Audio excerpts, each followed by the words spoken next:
In the intimate silence of her studio, Frida Kahlo dipped her brush into a vivid hue of cobalt blue, each stroke a prayer against the backdrop of her canvas.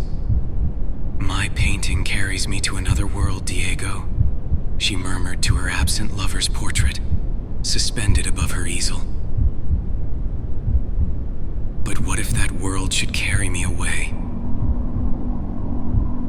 As she blended a chaotic fusion of red and orange, the colors seemed to pulsate, lifting off the canvas. Her eyes widened at the horrors that drew her in. The painting beckoned her closer until she found herself stepping into its frame. Suddenly, Frida was floating in an endless sky of blue, surrounded by white suns and silver moons. "Am I dreaming?" she mused aloud, only to hear her words echo back in a cacophony of nightmarish laughter. The surreal space twisted and contorted, vines sprouting around her, transforming into grotesque faces. "Ah, Frida, my Frida," a voice rasped, emerging from the deformed visages. "You've been painting us for years. Now we want to paint you." Her hands were seized by multiple twisted arms, pulling her further into a cavern of human eyes and dismembered limbs. "Let go of me," she screamed, slashing at the arms with her brush, now inexplicably sharp as a knife. But her cries only seemed to intensify their grip. "You can't escape," it said, kissing her cheek. At its touch, her mind swirled in terror and despair. She was dragged toward a giant canvas, her face being etched onto it in strokes of haunting reds and grays by an unseen hand. "You're a part of us now, Frida," the voice taunted. Just when she felt her spirit breaking, her eyes fell upon a familiar figure within the monstrous tableau, a self-portrait, untouched by the horror around it. "Ah, you think you can save yourself?" the voice sneered. Summoning her last reserves, Frida reached towards the self-portrait and ripped it from the canvas. A blinding light erupted, engulfing everything. When she regained her senses, Frida found herself back in her studio. The painting was just as she left it, except now, amidst the surreal landscape, there was an eerie blank space. Panting, she collapsed onto her chair, trembling. "It's over," she whispered to herself. It was just a hallucination. Feeling drained, she decided to soak in a bath. As she lowered herself into the warm water, her eyes widened in horror. The water transformed, thickening into a deep red, as if she had plunged into a bath of blood. The liquid clung to her skin, creeping upwards like malevolent tendrils. Frozen in place, she heard the now familiar raspy voice echoing from the bloody depths. "You can never escape us, Frida. Your art is our domain, and your soul is the next masterpiece we intend to paint." The bathroom door creaked open slowly, but before she could see what lay beyond, darkness swallowed her vision, leaving only the chilling laughter of the unseen entity ringing in her ears. In the blood-soaked water, Frida's eyes locked onto her reflection. But instead of mirroring her terror, it wore an expression of defiant calm. "Are you me?" Frida asked, her voice trembling. "Or another trick?" "I am you," her reflection replied, extending its hand from the surface. Frida grasped her reflection's hand and felt an electrifying pull. In an instant, she was yanked out of the tub, landing on the cold, salty oak tile floor. She caught her breath, staring at the chipped walls that surrounded her. Though she was free, she was drenched in an unending cascade of blood that seemed to seep into her very pores. She staggered to her feet, pulse racing. "I must leave this place. It's a house of horrors," she exclaimed, anchoring onto the sink for balance. She ran through the hallways of her home, a dizzying expanse that twisted and turned in ways it never had before. Her feet carried her past her treasured collections, her easels, her unfinished works, all perverted into grotesque mockeries of what they once were.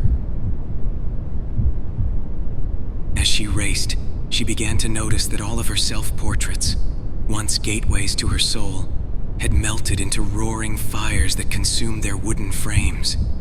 The paintings howled as if the canvas itself was screaming, "I am losing myself, my art, my soul. They're burning away," Frida thought, almost too scared to vocalize her nightmare. Suddenly, the house shook as if rocked by a seismic force, and Frida was thrown onto her knees. A path before her cleared, leading to her studio. Is this the end or another beginning? She asked herself. Taking a deep, shuddering breath, she entered.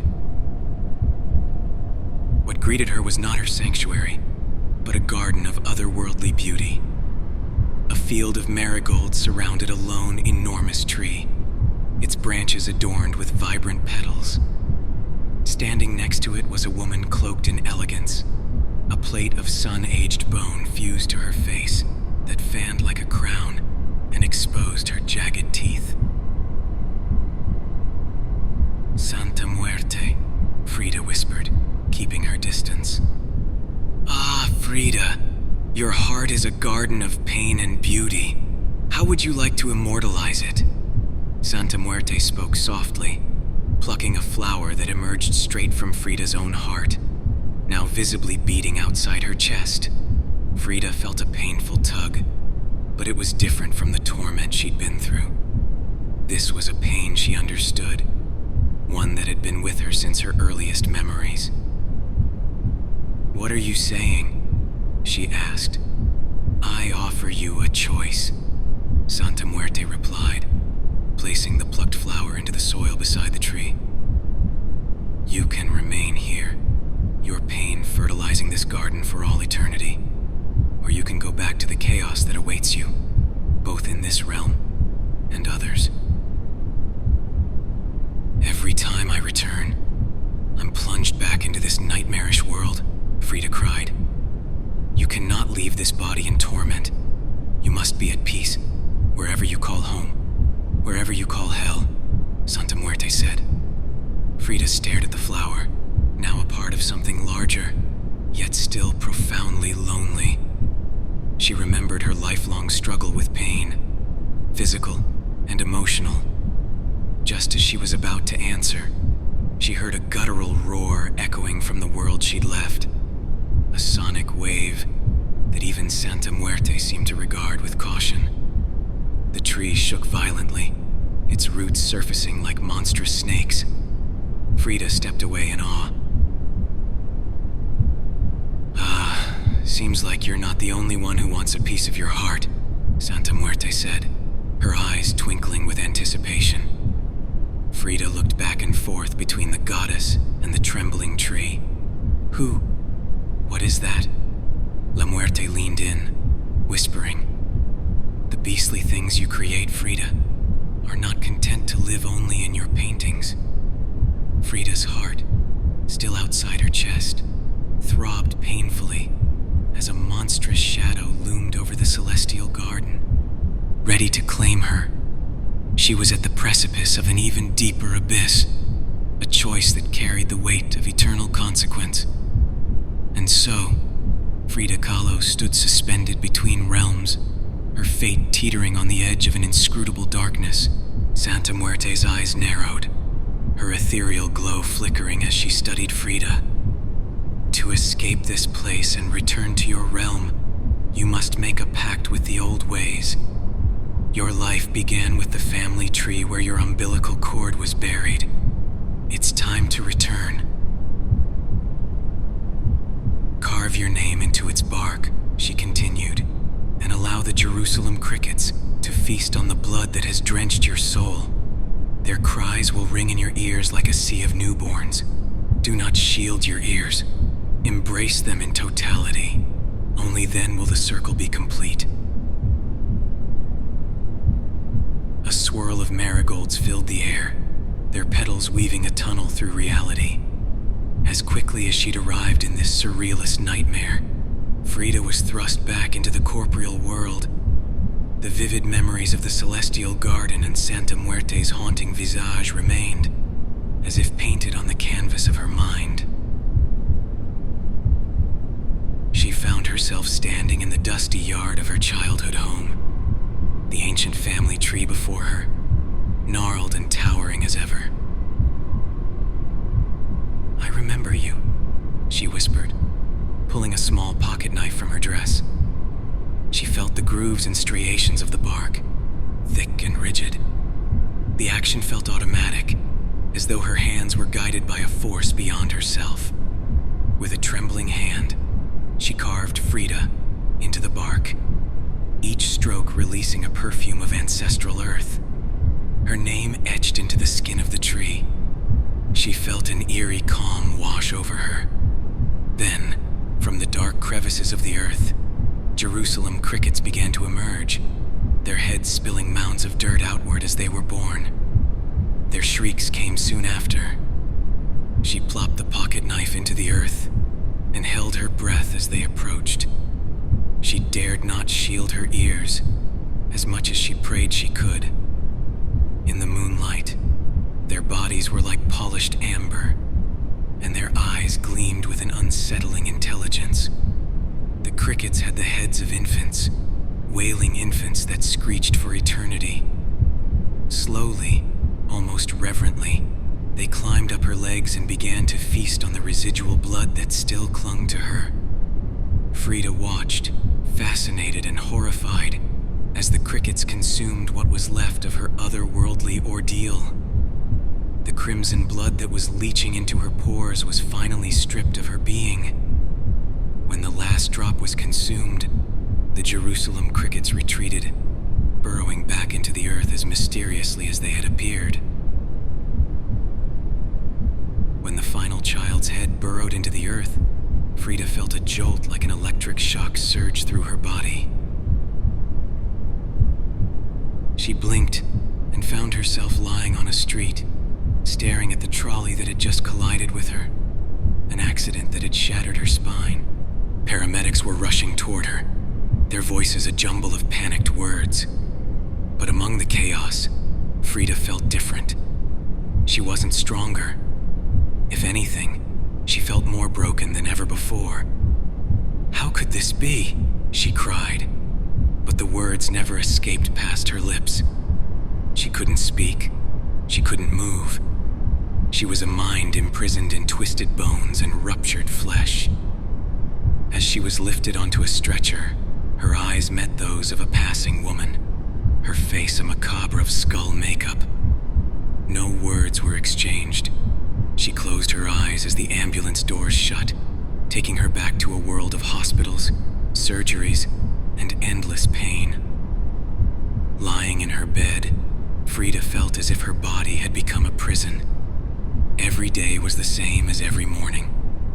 She didn't have the strength to focus, to read, to write, to sketch, or paint. But just as her panic reached its peak, the weight of everything crushed her. The linen comforters and lace tapestries that dressed her bed started to envelop her. She sank into them, feeling as if she were drowning in fabric. The world around her turned black, and she began to fall. The sensation was terrifying, but also strangely liberating. She fell through an infinity of darkness, leaving behind her paralyzed body, the small room, and even the earth itself. And then, in a rush of epiphany, she realized she wasn't falling at all. She was ascending. The sensation shifted, and now she soared through the ether. Higher and higher she flew, past stars and constellations, through galaxies and nebulae, until she found herself in the company of the moon. With a final burst of energy, she touched the surface. The moment her hand made contact, the moon shattered like glass. 1,000,000 shards of lunar matter burst forth, scattering across the cosmos like grains of celestial sand. She destroyed the moon, the left eye of God, Yet she wasn't afraid. She floated through the shimmering matter, weightless and in full control. Frida saw her reflection in the cosmic diamonds. She sang in the icy rings of Saturn. And when she reached the center of the Milky Way, when she soared too close, shined too bright, the sun blinked in her presence. Then, with a jolt, she was back in her bed, her body as heavy and damaged as before.